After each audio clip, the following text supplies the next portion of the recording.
Absolutely, man. And the next topic that we're going to look at, we definitely have a lot of listeners for certain teams around the world, right? One of them is the Ravens. Another one right now is the Jets. And Gridiron managing editor Ollie Connolly tweeted this week that it was best shape of his life season. I think he was talking about Mac Jones.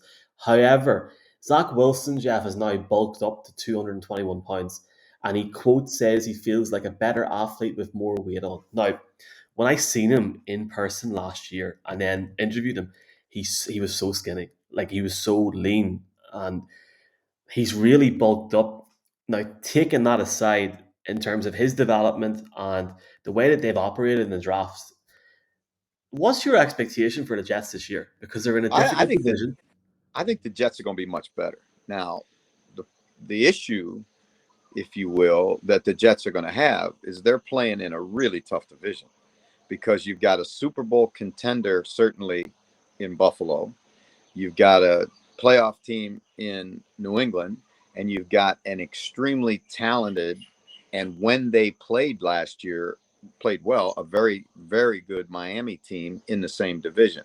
How many W's this improvement's going to translate to, that's going to be interesting to see.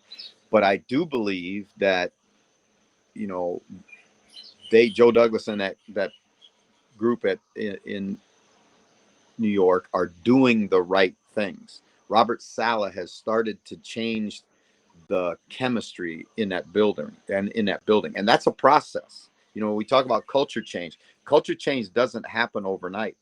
It's a process, and part of the process is trust has to be developed.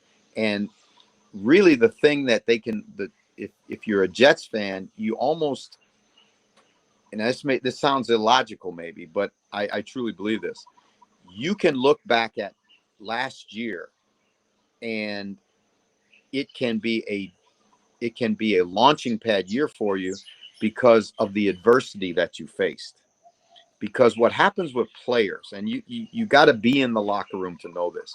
What happens with players is they watch very carefully how coaches react to things going bad, right? To losses, to injuries, to controversy, to off-field issues, all that stuff. And then if you handle it correctly, and what's correct, if you are what you say you are, if you do what you say you're going to do when you get the job and you have your first team meeting, then a trust is built. And so as they get more talented and they trust, talented teams that trust one another are usually teams that win. And I think that's where the Jets are headed. Now, how soon, like I say, how soon the W's outweigh the L's on the schedule, I can't tell you that one. There's a lot of things that factor here. So is Mekhi Becton going to come back in shape, right? Or is he going to eat his way out of the National Football League? Is that young quarterback that you talked about as being so skinny, Michael? I'm telling you, when I met the kid, I thought he was 15 years old. I mean, he is He so, looks so young, doesn't he? He like yeah, literally looks like a kid. yeah. And, you know, how much is he going to take a jump in his second year? They've gone out and they've really tried to help their football team. I thought they had an outstanding draft, and an outstanding free agency.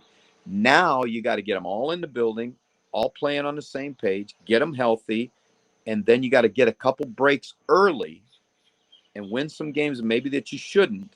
And all of a sudden they catch fire. Who's to say they can't be one of those worst to first stories? I don't think they can beat the Bills, frankly, Hmm. but I wouldn't I wouldn't be totally shocked if something happened in Buffalo to Josh Allen and all of a sudden there's a void at the top and now the Jets fill that void. They're getting good enough on the field. Now all the other stuff has to take care of itself.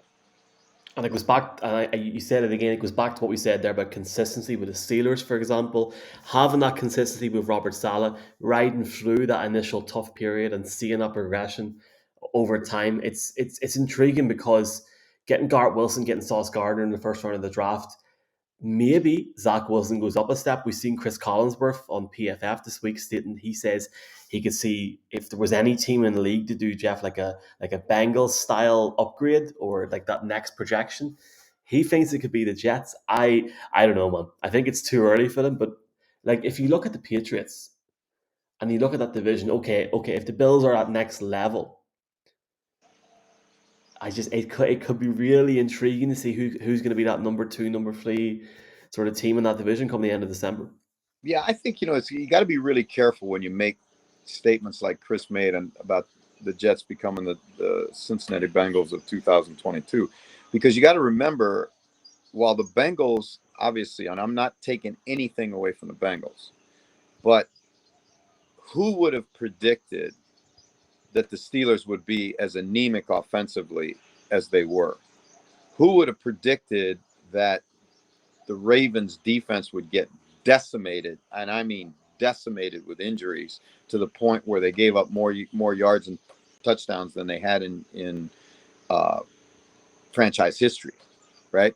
Who would have thought Baker Mayfield would tear his labrum and really be injured the entire season? I mean, a lot of things went right for Cincinnati. Now, a lot of things would have to go right for the Jets. Now, that's not to say that it wouldn't happen. Josh Allen goes down, that opens up the gates, right? Tua develops and takes advantage of the weapons they put around him in Miami. That makes Miami a tough out because Miami's got, I think, an elite defense. Same thing in New England. You're never going to count out a Bill Belichick coach football team. So that's a statement that is easy to make in May and hard to do in December. I love it. I love it. I wish it was December already. We can get some proper football going. I'm looking forward to September, man.